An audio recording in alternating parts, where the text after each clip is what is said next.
예수 우리 왕이여,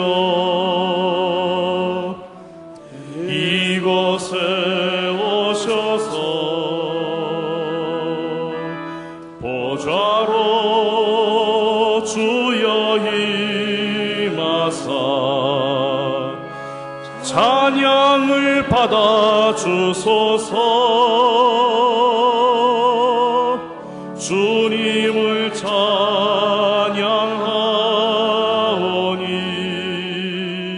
주님을 경배하오니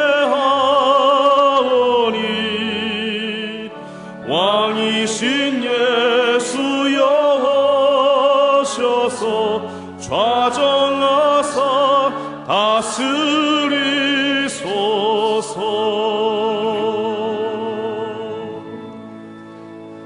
할렐루야. 큰 은혜 주실 줄 믿습니다. 우리 옆에 분들 인사하세요. 잘 나오셨습니다. 잘 나오셨습니다. 사람은 누구나 한 남자가 한 여자를 만나서 결혼을 하게 되면 자연히 아이가 생기게 됩니다. 이 아이들이 좀 자라면 이제 유치원도 보내고 또 초등학교도 보내고 공부를 시킵니다마는, 그런다고 해서 이 아이들이 저절로 사람 노릇을 하게 되는 것은 아닙니다. 사람은 사람으로 만들어야 사람 노릇을 하는 것이지, 내버려둬도 저절로 사람이 되고 사람 노릇을 하는 것은 아닙니다. 어떻게 보면은 사람을 낳기는 쉬워도 사람을 만들기는 참으로 어렵습니다. 더군다나 요즘과 같은 세상에서는 자녀들을 바르게 양육한다고 하는 것이 너무나도 어렵다고 그렇게 생각이 됩니다. 그런데 성경을 보니까요, 성경에 나오는 우리 믿음의 조상들도 보니까 자녀 교육에 성공한 사람들이 많지를 않아요. 특히 야곱과 같이 부인이 넷이나 되고 아들이 12이고 딸이 하나인 많은 자녀를 둔 이 가정을 보면 얼마나 사건이 많고 문제가 많고, 그 딸 하나밖에 없지만은 그 지역 사람들 구경 갔다가 강간을 당해가지고 아주 불행을 당하고, 하여튼 얼마나 문제가 많은지 모릅니다. 다윗과 같이 훌륭한 왕도 여러 부인을 통해서 많은 자녀를 낳다가 보니까 이 이복 형제들끼리 서로 죽이기도 하고, 압살롬과 같은 아들은 이제 아버지를 죽이고 왕의 자리를 빼앗으려고 하기도 하고, 참 별별 자녀가 다 있어요. 자녀를 많이 가지다가 보니까 솔로몬은 여자가 1000명이나 됐으니까 애를 아마 1000명은 낳았을 것 같은데, 그 집안꼴이 어떠했을까? 아마 별별 자녀가 다 있었을 거예요.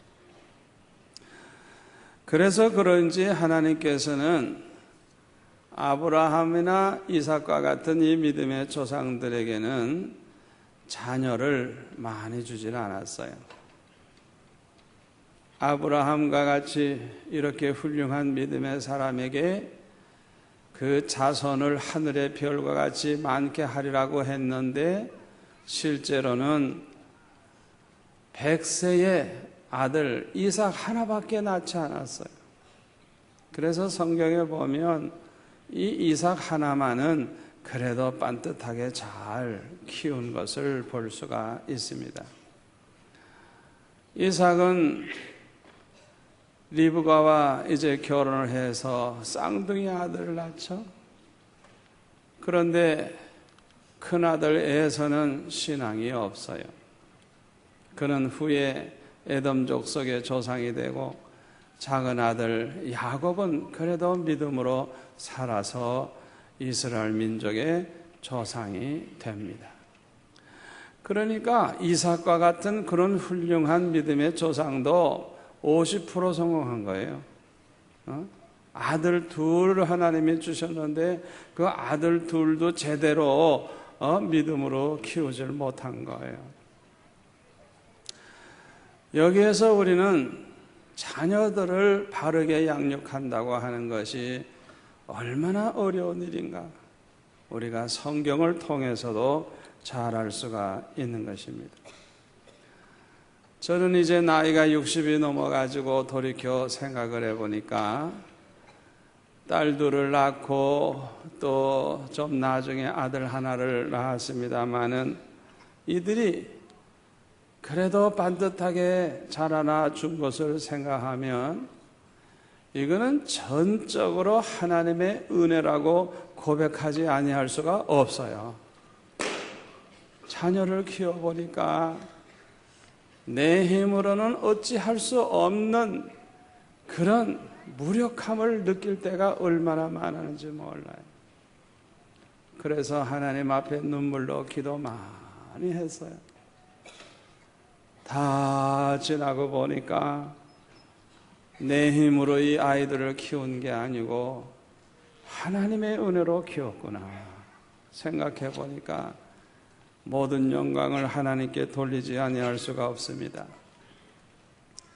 최근 통계에 의하면 우리나라에 임신할 수 있는 여성이 평생 동안에 출산하는 자녀의 수가 평균 1.17명이라고 합니다. 다시 말하면 1명 정도밖에 자녀를 낳지 않는다는 것입니다.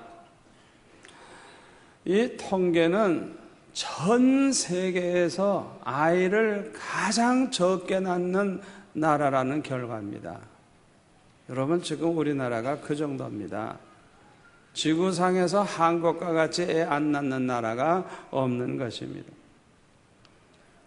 왜 요새 여자들이 애를 안 낳으려고 할까? 그것은 막대한 자녀 양육비에 대한 부담 때문이라고 그렇게들 말을 합니다. 이런 식으로 나아가다가는 앞으로 우리나라 인구수가 이제 얼마 지나면 반으로 줄는 결과가 되는 거예요. 보통 심각한 일이 아닙니다. 너무너무 자녀들 기르는 게 어려우니까, 돈도 많이 드니까 그냥 하나만 낳아서라도 잘 길러보자 하는 그런 생각이 있어서 그런지 아이를 낳지를 않는 것입니다. 저는 본래 우리 집 사람하고 결혼할 때 여보, 나는 아들을 12 낳아야 돼 그랬어요. 그랬더니 다른 데 가서 낳아서 데리고 오세요 그러더라고요. 그런데 첫 번째도 딸, 두 번째도 딸, 이거 뭐 딸만 낳는 여자를 얻은 것 같아요. 그래서 가만히 생각해 보니까 아들 12은커녕 딸만 7공주 낳을 것 같아서 이제 그만 날이라 생각을 했어요. 한 5년쯤 지나서 6년째 들어가는데 장로님, 권사님 찾아와가지고 목사님, 딸만 낳은 목사님이 결혼 주례하면 딸만 난답니다. 목사님, 아들 하나 낳으셔야 됩니다. 장인장 어른한테도 물어보니까 아들 하나 낳아야지, 아들 하나 낳아야지.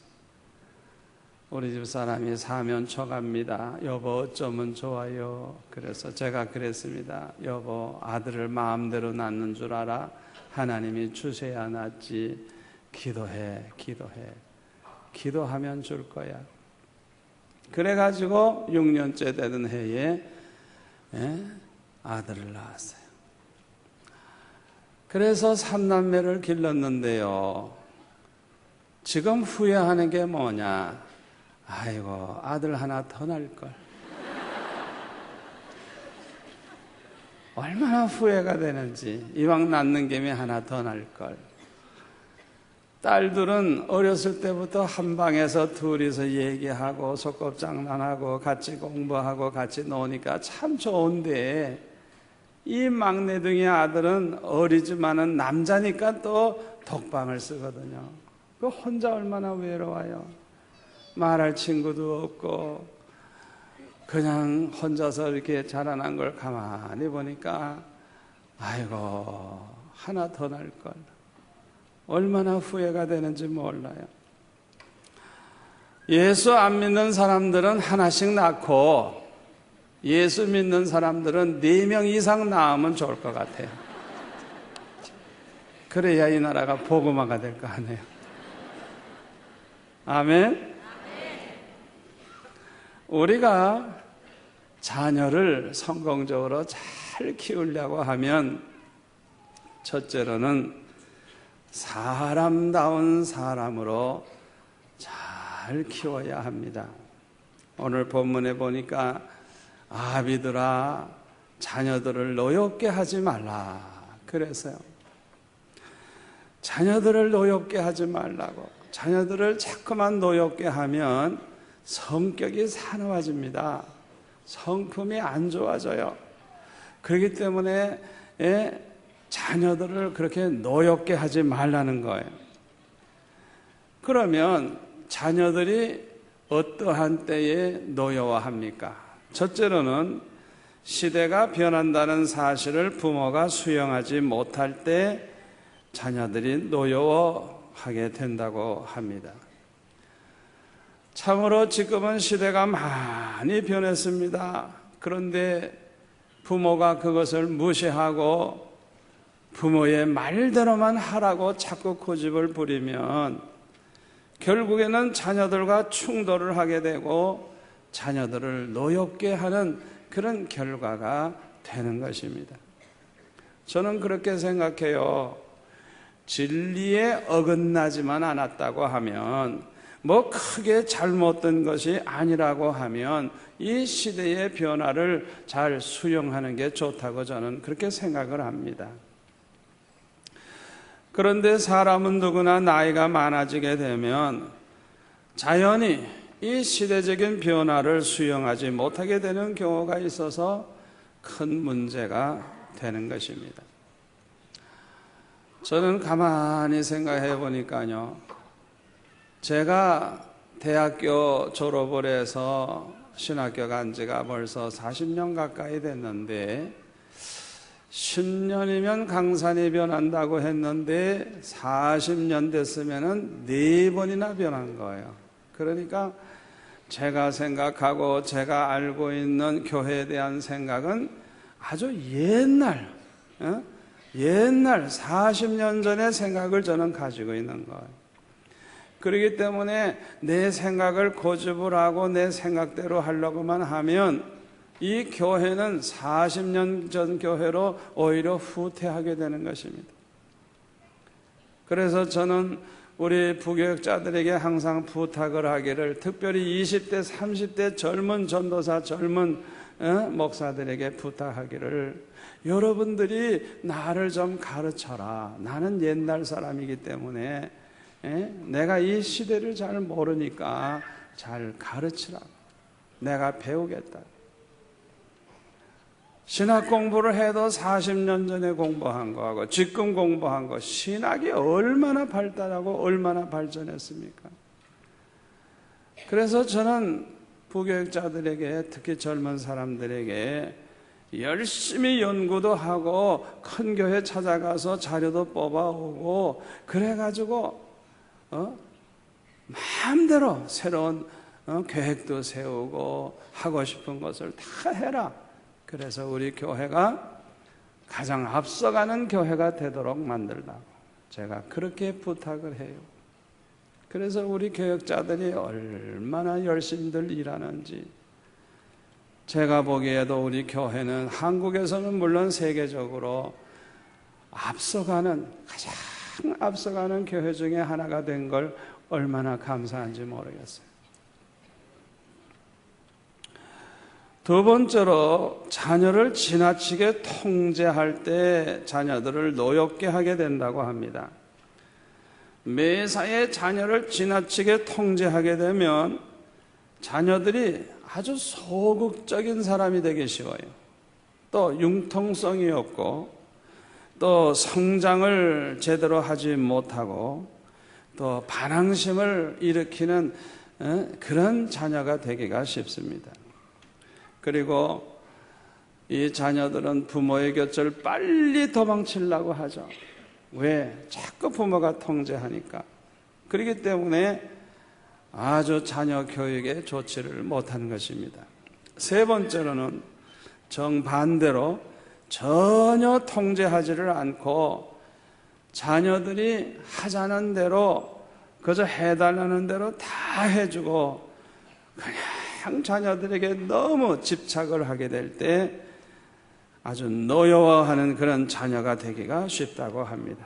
네 번째로는 부모가 자녀들 앞에서 일관성이 없는 행동을 하게 될 때 자녀를 노엽게 하게 된다고 합니다. 애들 보고는 TV 보지 말라 해놓고 자기네들은 TV 보고 앉았어. 기분 좋을 때는 하라고 그러고 기분 나쁘면 하지 말라고 그래. 이랬다 저랬다. 아니 뭘 어디에 기준을 해야 될지 모르는 거예요. 이렇게 부모가 일관성이 없게 그렇게 말하고 행동을 하면 애들이 화가 나는 것입니다. 도대체 뭐 이런 아빠가 있냐 이게. 노여워한다는 거예요. 우리가 자녀를 훌륭한 사람으로 만들기 위해서는 책망보다도 격려가 필요하고 칭찬이 필요하다고 합니다. 벤자민 웨스트라고 하는 사람은 어렸을 때에 셀리라고 하는 여동생이 있었는데 동생을 잘 돌봐줬다 그래요. 하루는 어머니가 외출을 하고 집에 없었어요. 그래서 이제 셀리와 둘이서 이 남매가 이제 지냈는데 마침 집에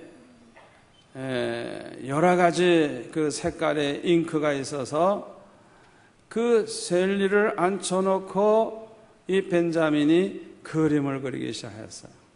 근데 어린 아이니까 흘리기도 하고 엎질리기도 하고 그러니까 뭐 마룻바닥도 엉망이고 책상도 엉망이고 의자도 엉망이죠. 그런 가운데서 그림을 그렸어요. 어머니가 외출했다 돌아왔습니다. 돌아와 보니까 집안이 그냥 엉망인 거예요. 엉망인 거예요. 얼마나 화가 나겠어요. 그런데 가만히 보니까 그림을 그려놨는데 기가 막히게 그렸거든, 어린아이가. 그러니까 그 그려놓은 것을 들면서 어머머, 셀리로구나. 아주 감탄을 하면서 그 그림을 잘 그렸다고 칭찬하면서 이 벤자민의 입에다가 키스를 해줬다는 거. 야단을 칠 줄 알았더니 야단을 치는 게 아니라 그렇게 칭찬을 해주고 입을 맞춰줬다는 거. 25세가 됐을 때 영국 왕 조지 3세의 역사학으로 선정되고 그 시대에 가장 저명한 예술가 중에 한 사람이 되었다고 합니다. 그가 이렇게 성공할 수 있었던 비결은 바로 그 어렸을 때 온 집안을 만신창을 해놓고 그렇게 하면서 동생 셀리의 얼굴을 그려줬을 때 어머니가 책망하지 않고 오히려 격려하고 입에다가 키스를 해준 그것이 계기가 돼서 자기는 이렇게 훌륭한 화가가 될 수 있었다고 그렇게 말을 했다고 하는 것입니다. 애들이 좀 잘못했다고 해서 책망을 해야 되기도 하지만은 때로는 이렇게 격려와 칭찬을 할 때 책망하는 것보다 100배, 1000배, 10,000배로 아이들을 훌륭하게 키울 수 있다는 걸 기억하시기를 바랍니다. 자녀를 훌륭한 사람으로 만들기 위해서는 무엇보다도 사랑이 있어야 한다고 합니다. 미국 볼티모어의 빈민굴에는 아주 너무너무 어려운 형편에 있는 사람들이 살았는데 거기에는 마약 중독자와 아편 중독자와 알코올 중독자들이 모여 살았어요. 너무너무 지저분하고 더럽고 아주 취약지구였어요. 그러는데 그곳에서 자라나는 그 아이들, 부모가 제대로 돌보지도 않으냐니까 사회학자들이 연구를 하기 시작했어요. 이런 빈민굴에서 자라나는 아이들이 앞으로 25년 후에는 어떤 인물이 많이 나올 것인가, 그걸 연구를 하기 시작했어요. 25년 후에 조사단이 들어가 가지고 그곳에서 자라난 180명의 아이들을 조사해 보니까 180명 중에 176명이 모두가 다 학자가 되고 목사가 되고 교육자가 되고 훌륭한 과학자들이 다 되어 있었어요. 25년 후에. 아니, 이렇게도 형편없는 아버지, 형편없는 이 어머니, 형편없는 이런 가정에서 자라났는데 어떻게 이렇게 훌륭한 인물이 될 수가 있었느냐. 깜짝 놀라가지고 조사를 해보니까 어느 한 여인이 이 불쌍한 이 빈민가의 아이들을 위해서 헌신을 했기 때문이라는 걸 알게 됐어요. 부모는 좋지 못한 부모지만은 이 여인이 일평생 아이들을 위해 희생하면서 사랑을 쏟았다는 것입니다. 그래서 신문기자들이 물었답니다. 비결이 뭐냐고, 이런 빈민굴 아이들을 어떻게 이렇게 훌륭한 인물이 되게 할 수 있었느냐고. 그때 대답하기를, 나는 그저 사랑을 베풀어 주었을 뿐입니다. 그렇게 대답을 했다는 거예요. 주의 이름으로 사랑했다는 거예요. 사람이라고 하는 것은 누군가 자기를 사랑해 줄 때, 그 사랑으로 말미암아 하나님의 사랑을 체험하게 되고 놀라운 변화가 일어난다는 걸 보여주는 것입니다.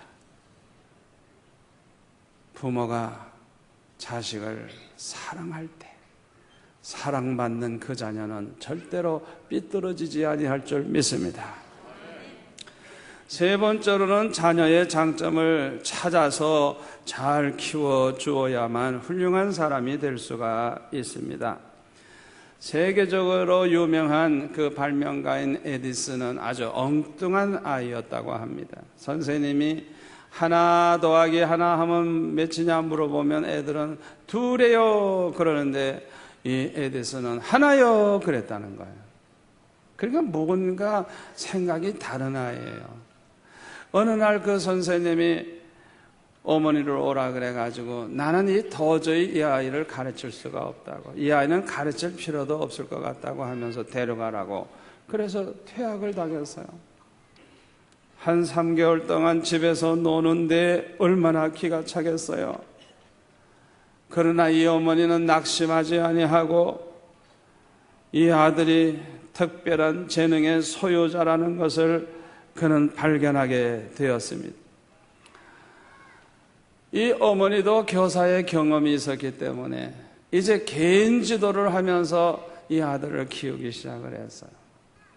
그런데 이 어머니는 이 아이가 엉뚱한 데가 있지만 뭔가 장점이 있을 것이다, 하나님이 주신 무슨 은사가 있을 것이다, 그걸 생각하고 아들을 잘 관찰을 했대요. 가만히 보니까 뭘 하나 그냥 이렇게 붙잡으면 아주 그냥 끝까지 물고 늘어지고 끝까지 뭔가 알아내려고 그러고 그냥 아주 집념이 강해가지고 그렇게 열심히 연구하는 그 태도를 알게 돼가지고 그것을 잘 도와주고 그 장점을 키워서 그때부터 이 아이가 뭔가 만들어내기 시작을 했다는 거예요. 우리가 자녀들이 다 훌륭할 수는 없어요. 모든 면에 다 잘할 수가 없어요. 그러나 한 가지 장점은 누구나 있는 줄 믿습니다. 그걸 잘 도와주고 길러주면 훌륭한 인물이 될 줄로 믿습니다. 네 번째로는 마땅히 행할 길을 가르쳐야만 훌륭한 사람을 만들 수 있습니다. 잠언 22장 6절에 보면 마땅히 행할 길을 아이에게 가르치라. 그리하면 늙어도 그것을 떠나지 아니하리라.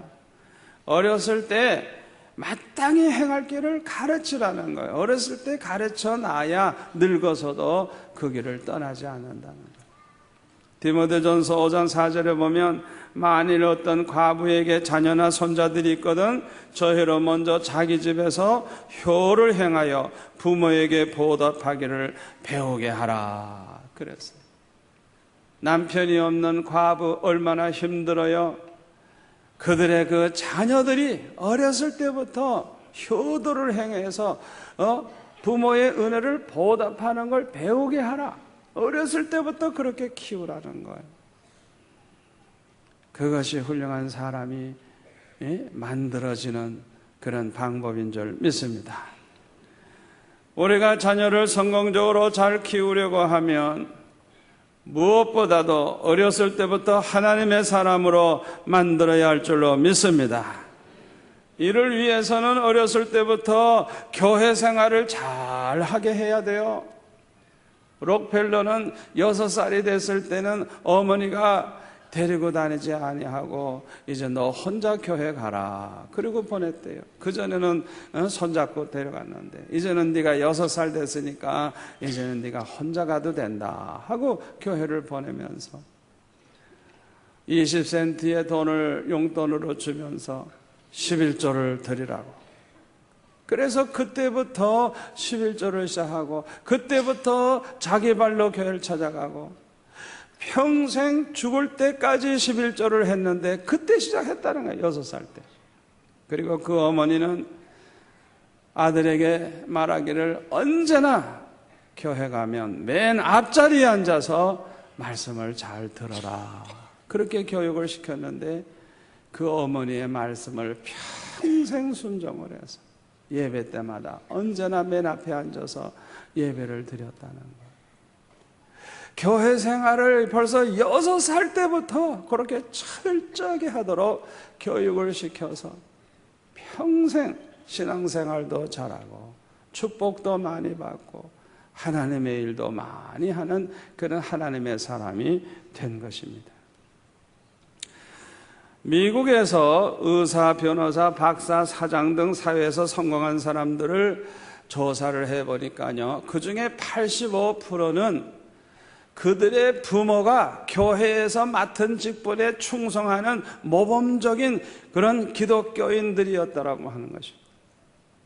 그리고 또 그 성공한 사람들 중에 55%는 어렸을 때부터 교회 생활을 잘 해왔다는 거예요. 그걸 하셔야 돼요. 이 어렸을 때부터 교회 생활을 잘 하도록 훈련시키는 것이 무엇보다도 훌륭한 하나님의 사람 만드는 비결이 되는 줄 믿습니다. 두 번째로는 어렸을 때부터 성경을 읽게 하고 성경에 있는 말씀대로 살게 해야 됩니다. 링컨 대통령은 제대로 공부를 못한 사람이에요. 그러나 어렸을 때 어머니로부터 물려받은 그 성경을 읽으면서 그 성경을 통해서 그가 어려움을 이기고 그가 이렇게 정말 고학을 해 가면서라도 성장을 해서 정말 위대한 정치가가 되고 대통령이 된 것입니다. 그는 이 성경 말씀으로 만들어진 인물이에요. 아프리카의 선교사 알버트 슈바이처 박사는 성경을 읽다가 선교사가 되겠다고 결단을 하고 헌신했다고 합니다. 요한 웨슬레의 어머니 수산나는 가난한 목사님의 아내였는데 17명의 아들, 딸을 낳았대요. 그런데 17명이나 되는 아들, 딸을 낳아서 길렀는데 하나도 곁길로 가지 않고 자녀들을 잘 길렀대요. 그 비결이 뭐냐 하면 아이들이 이렇게 자라나게 되면 성경책을 가지고 성경책을 읽어주면서 성경책을 가지고 글을 배워서 글자도 성경 보면서 글을 배우고 성경 이야기를 들으면서 자라나고 그랬다는 거예요. 그래서 요한 웨슬레도 그 어머니로부터 5살 때부터 창세기를 읽으면서 글자를 배우고 읽게 되고 성경 공부를 하고 그랬다는 거예요. 그리고 목요일 날 밤만 되면 그 모든 자녀들을 데리고 이 어머니 수산나는 아이들과 성경 공부를 항상 했다는 거예요. 그래서 그 자녀들이 모두가 다 훌륭한 하나님의 사람이 된 것입니다. 세 번째로, 어렸을 때부터 기도 생활을 가르쳐야 합니다. 자녀들에게 기도 생활을 잘 가르치기 위해서는 자녀들과 함께 기도하는 시간을 가져야 돼요. 제가 자녀들을 길러보니까요, 기도하는 것보다 더 중요한 게 없어요. 이 자녀들을 위해서 기도하고 자녀들과 함께 기도하는 시간이 얼마나 중요한지 몰라요. 그 아이들의 마음에 믿음을 가지게 하고 아이들의 마음의 성품을 아름답게 하고 그 마음에 하나님께서 참 놀라운 변화를 일으켜 주시는 것은 성령의 역사입니다. 그렇기 때문에 이 기도로 키우는 게 얼마나 중요한지 몰라요. 그리고 자녀들 앞에서 부모가 기도의 본을 보여주는 것이 얼마나 중요한지 모릅니다. 1890년에 한국에 와서 평양 중심으로 선교를 한 마포삼열 목사님은 날마다 가정 예배를 드리고 기도 생활을 많이 했답니다. 그의 아들 중에 하나가 회고담을 썼는데 그 회고담에 보면 이런 글이 나옵니다. 어느 날 저녁 아버지와 어머니가 우리 형제들을 위하여 무릎을 꿇고 기도하는 것을 보았다. 나는 지금도 그때 두 분의 모습을 잊을 수가 없다. 그래서 이 자녀들이 그 부모가 기도하는 걸 어렸을 때부터 보면서 자라난 거예요. 이 마포삼열 목사님은 5명의 아들을 두었는데 모두가 다 선교사가 되었어요. 아버지의 대를 이어서. 얼마나 큰 축복입니까? 유명한 도스토예프스키는 말하기를 좋은 기억처럼 훌륭한 교육이 없다 그랬어요. 좋은 기억을 아이들이 가질 수 있도록 만들어 주라는 것입니다.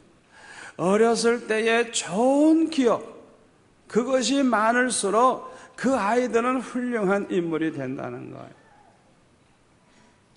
어렸을 때 아이들과 함께 기도하는 시간을 갖는다든지, 아이들을 데리고 철학기도에 나와서 찬양을 한다든지, 그리고 기도한다든지, 또 애들을 어렸을 때부터 업고 안고 다니면서 주일학교에서 공부하러 한다든지, 그런 것도 사진도 좀 찍어놨다가 애들이 좀 큰 다음에 내가 엄마 등에 업혀서 교회 다녔구나. 그런 좋은 기억을 항상 가지게 하는 것. 그것처럼 좋은 교육이 없다는 것. 그래서 우리의 자녀들이 어렸을 때부터 훌륭한 부모님을 인하여 내가 이렇게 신앙으로 자라났다고 하는 그런 기억을 가지게 한다면 그것처럼 그 아이에게 좋은 교육이 되는 게 없다는 것입니다.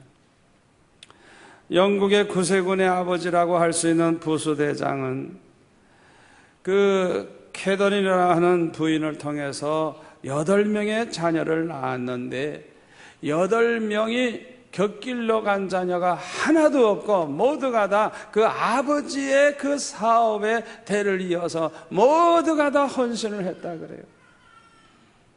그래서 신문 기자들이 찾아와서 이 캐더린 여사에게 자녀들을 도대체 어떻게 키웠길래 8명이 몽땅 다 아버지를 이어서 그렇게 주의 일을 하는 하나님의 종이 될 수 있었느냐고 그렇게 물었을 때 이렇게 유명한 대답을 했다고 합니다. 자녀들이 사탄의 유혹을 받아서 죄악에 빠지기 전에 먼저 손을 써서 신앙 교육을 했기 때문입니다. 그렇게 대답을 했다는 거예요. 마귀가 손을 대기 전에, 마귀가 이 아이들을 유혹을 하고 타락시키기 전에 그 어머니가 먼저 이 아이들에게 신앙교육을 시켜서 무장을 시켰기 때문에 이 아이들이 다 훌륭한 하나님의 종이 됐다고 하는 것입니다.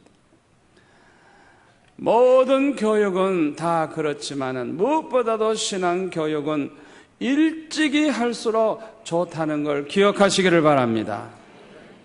헬라의 유명한 교육가에게 어떤 젊은 여인이 아기를 업고 와가지고 질문하기를, 이 아기를 몇 살부터 교육을 시킬까요? 물어보니까 몇 살이냐 물어보더래요. 2살입니다. 그러니까 그래요. 2년은 늦었구만. 2년 늦었다. 그게 무슨 소리예요? 태어날 때부터 교육을 시키라는 거예요. 태어날 때부터. 요 다음에 큰 다음에 교육하려고 그러지 말고 태어나면서부터 교육을 시키라는 거예요. 이 말을 배울 때부터 찬송을 가르치고 입을 열어 말할 때부터 성경 읽어주고. 아멘. 일찍이 시작할수록 좋은 것입니다. 어떻게 보면 아이가 뱃속에 생겼을 때부터 교육은 시작되어야 하는 것입니다. 결론의 말씀을 드립니다. 우리의 자녀들은 우리의 미래입니다. 우리의 미래는 우리의 자녀들에게 달려 있습니다. 그러므로 우리는 우리의 자녀들을 훌륭한 인격의 사람으로, 훌륭한 믿음의 사람으로 잘 양육해야 될 줄로 믿습니다. 기도하겠습니다. 아버지 하나님 감사합니다. 오늘 어린이 주일을 통하여 우리에게 주신 말씀 그저 귀로 듣고 흘려버리지 않게 하시고 반성도 하고 돌이켜보며 새로운 결단을 내려서 이제라도 우리 자녀들을 잘 키워서 훌륭한 인격의 사람, 훌륭한 믿음의 사람으로 키우도록 축복하여 주옵소서. 예수님의 이름으로 기도하옵나이다. 아멘.